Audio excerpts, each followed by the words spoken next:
Because the amazing thing about this is I've lived with these problems for 30 years. And it's only in the past 4 months that they've started to improve.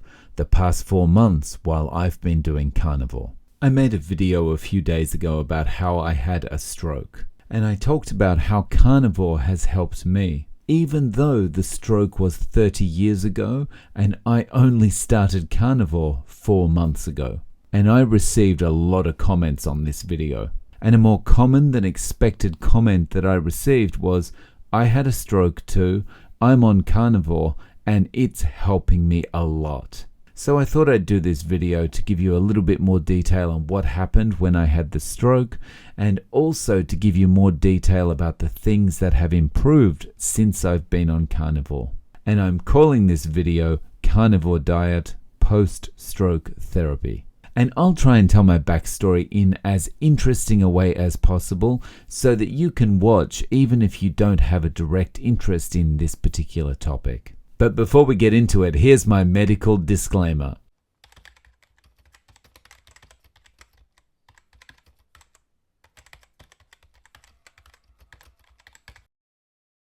And if you could do me a massive favor and smash the like button under this video and also consider subscribing, it really helps me out. It helps me to grow this channel and it adds another voice to our carnivore community to get the word out there. All of that out of the way and like buttons well smashed, let's get into it. So there's 2 parts to this. I'll talk about what happened to me first, then second I'll talk about how carnivore has helped me. So I'm 17 years old. It's Sunday, October 18, 1992. I watch a movie and then I go to bed around 10:30 p.m. At this point in my life, I'm living on my own in a granny flat out the back of my parents' house, and I'm also working full-time. And that's a whole story for another day. But just keep the picture in your mind that I'm 17, it's Sunday night, and I have to get up Monday morning to go to work. So Monday, October 19, 1992 rolls around and I wake up around 6:30, 7 o'clock. And I feel awful. My head's splitting. I can't walk properly. I'm flailing around as I'm trying to walk. And I look at myself in the mirror in the bathroom and I put this down to maybe it's a virus. So I guess I have some kind of shock happening as well. But I figure it's some kind of virus or a cold or something like that, and I need to go to work, so I just get in the shower and start getting ready. To be honest, looking back on it now, it felt like I had a really, really, really bad hangover that came with a splitting headache. What had actually happened is while I was asleep, an aneurysm had burst in my head, and when that aneurysm burst, blood started rushing out into my brain. Lucky for me, I have unusually thick blood and it clotted very quickly. And this is what saved my life. This is what allowed me to continue sleeping and then wake up with a splitting headache. But as we'll talk about, my right hand side was already suffering. So I've got ready, probably I had something to eat, I can't remember, and then I walked all the way from the granny flat at the back of my parents' house to the train station. Just context, that's about a 10-minute walk. And that was pretty labored walking, because my right side was already weaker. But I got to the station, and again, I was feeling pretty sick. It was like a really bad hangover. The train came, which is a surprise because that's an unusual thing for a Melbourne train to do. And I traveled the 50 minutes to an hour from my station to the city of Melbourne. Apparently, I saw a friend I used to go to school with on the train. I don't actually remember this, but she does. And she said I looked terrible. She told me I looked extremely pale and the right-hand side of my face was drooping. But of course I was 17, so probably anyone that saw me would think, oh, he has a hangover. So anyway, I made it to work. I got to the office. I wandered around the office and felt like I really didn't know what to do or where to go or anything like that. And I stumbled over a box. And after all that had happened and not really feeling oriented, I decided I should probably go home. It was almost like I had this kind of doom feeling inside me. So I walked back to the station and I waited for the train to take me home. While I was waiting for the train, I used a public phone to call my mother and tell her I was coming home because I felt sick. And I think that conversation probably made no sense because I don't think I was speaking clearly at that point. My right side was also getting weaker and weaker and weaker. By the time I'd traveled the 50 to 60 minutes to get home and I was walking from the station back home, I was dragging my leg behind me. My right arm basically was dangling by my side and the right leg was just dragging behind as if, I was a drunk who was coming home from a really good night. As I get home, my mum runs outside and asks me what's wrong. She puts me in the car and takes me to the local doctor. And this is where the real fun begins. He spends a lot of time checking me over fully, even to the point where it's almost as though he gets one of those little doctor's hammers and hits me on the knee to see if I react. After he's checked me over, and knowing that I can't walk properly and I'm dragging my right side behind me, and seeing my face drooping down like this, including the eye, he looks at me, he looks at my mum, and he says, "Dave has a stomach upset. Go home, take some pain relievers, get some rest, and you'll be fine tomorrow." So he's a doctor, right? And there's no internet back in those days, so you just trusted doctors. And so we got back in the car, we went home, and I got into bed. That night, things were significantly worse. I was trying to eat some food in bed. I was trying to cut something with a knife and fork, and I couldn't use the knife. I couldn't put any pressure on the knife at all to cut my food. So my mum bundled me back into the car and took me to a different doctor. As we got to the second doctor and walked into the clinic, he took one look at my face and he said, "There's something wrong with his head. Take him to hospital immediately." So we drive very, very fast to the emergency room and they start doing CT scans straight away. By the next morning, I'm actually in a room of my own and they come in with the results. They tell me I had a bleed, the aneurysm burst.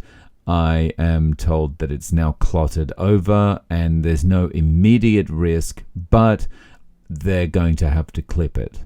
So what they're going to do is they're going to operate, they're going to open my head up and they're going to put some clip, maybe I think it's made of titanium, and they're going to clip the break or the aneurysm, and that's going to stop blood escaping and then everything's going to be all good.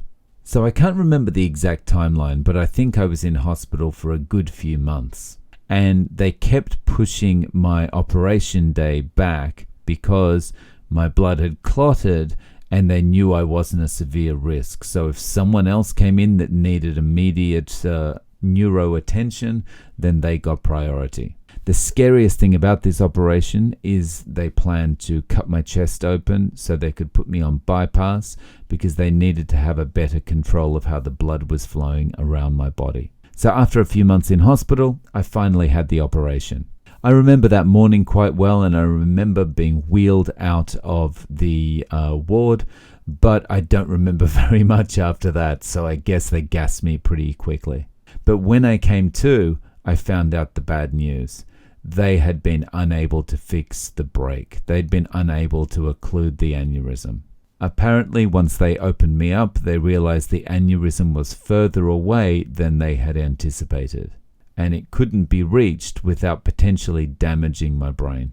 When the neurosurgeon told me about the results, he promised he would find out if there was any other kind of procedure I could have, and he would come back and let me know. I'm not sure how long it was, but after a few weeks he came back and he explained he'd found something. It was an operation that was still under research and wasn't federally funded at the moment, but it looked promising. Trials were being conducted in Perth, which is in the opposite side of the country to Melbourne, and so I was going to be flown to Perth and have the operation there. The standout point of the operation I was going to receive is that it was not as invasive as the operation I'd had, which was unsuccessful. So Mum and I got on a plane and flew to Perth. And this is a photo of me in bed in Perth. I signed a consent to be a research subject form, and they operated. This operation wasn't done by a neurosurgeon. This operation was done by a radiologist. They inserted a small catheter in the side of my leg, and that catheter went up through the main artery into my brain, where they then passed platinum coils through the catheter and into the aneurysm. No blood can get inside, and it clots and withers away. The operation was a success. But the fact I had the stroke in the first place, it left me with some things that I wasn't able to do as well as I could before. And those things have been helped by the carnivore diet. So I wanted to let you know what they are. Because the amazing thing about this is I've lived with these problems for 30 years. And it's only in the past 4 months that they've started to improve. The past 4 months while I've been doing carnivore. So the first one is my gait. When I walk, I tend to limp. My right side is weaker. I don't have the same balance on my right side, etc., etc. So when I walk, I tend to limp to this side. Since doing carnivore, that has improved. The limp is still there, but it's not as noticeable, and I feel like I've much stronger control of my body. So for me, this is massive. As someone who is actually a public speaking trainer by profession, so is always standing on a stage or also being videotaped all the time, I hate the fact that I always look like my head's bobbing up and down as I limp around the stage or I limp around the training room. So that's number one. Number two is brain fog. Since it happened, there's many times that I get this kind of foggy feeling where I can't really focus on what's being said, or I can't really focus on the task at hand as much as I would like to. And since I've been on carnivore, everything is much clearer. It's obviously not perfect, it's not where I would like it to be, but the clarity I have now compared to before is like leaps and bounds ahead. It's much easier to focus on tasks. It's much easier to stick with something when I need to finish it for a deadline and not get distracted by something else that I'd rather be doing. So that's number two. And number three is decisiveness. I've always been a relatively decisive person. I don't actually like to take a long time to make a decision about something. Because for me, it just feels like extra pressure if you don't just make a decision and then move on to the next thing, especially in business. But since I had the stroke, I'm not as decisive as I'd like to be. When I have to make a choice from 3 or more items, I don't make the decision as easily as I used to. I can sometimes mess around and put off making that decision. But since going carnivore, I'm much more decisive. I'm able to make a decision much more quickly. I'm able to weigh up the pros and cons of particular options much more quickly. So there's the weight loss, there's the feeling healthier, there's the not having to eat every 3 seconds, all of those things that make me feel good about being on the carnivore diet. But the fact I've been able to use the carnivore diet to clear up baggage I've been carrying around with me for over 30 years now really makes it a lifestyle that I can't change. So if you haven't already, give it a try, guys. Please remember to click like and subscribe, and I'm looking forward to seeing you in the next video. Cheers.